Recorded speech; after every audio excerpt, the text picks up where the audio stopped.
রক্তে কোলেস্টেরলের পরিমাণ বেশি অথবা হার্টের সমস্যায় ভোগা রোগীরা গরুর মাংস খেতে পারবেন কিনা? কুরবানির সময় দেখা যায় আমাদের দেশে প্রতিটি বাড়িতে গরুর মাংস রান্না হয়, কিন্তু এক্ষেত্রে হার্টের রোগীরা দ্বিধায় থাকেন গরুর মাংস খাবেন কিনা। উত্তর হ্যাঁ, অবশ্যই খেতে পারবেন, তবে কিছু সতর্কতা অবলম্বন করতে হবে।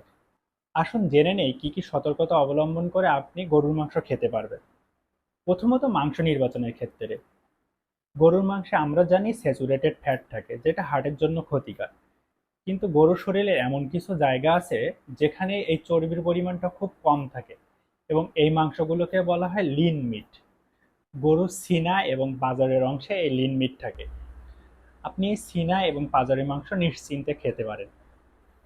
তাছাড়া গরুর মাথা, লিভার, এসব জায়গায় চর্বির পরিমাণ বেশি থাকে। অবশ্যই খাবার সময় এগুলো অ্যাভয়েড করবেন। দ্বিতীয়ত, রান্নার পদ্ধতি।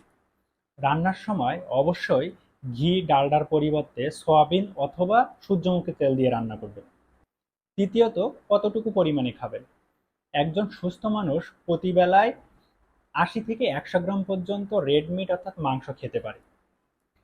যাদের হার্টের সমস্যা তারা অবশ্যই এর থেকে কম পরিমাণে খাবে।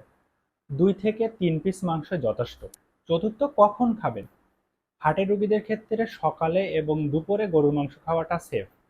রাতের বেলা বা ঘুমানোর আগে গরুর মাংস খাওয়া ঠিক নয়। এবং প্রতিদিন কমপক্ষে এক বেলা শাকসবজি বা ডায়েটারি ফাইবার জাতীয় খাবার রাখুন।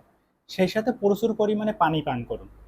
পঞ্চম, মাংস খাওয়ার সাথে সাথে কায়িক পরিশ্রম বা ব্যায়াম এগুলো বেশি পরিমাণে করুন।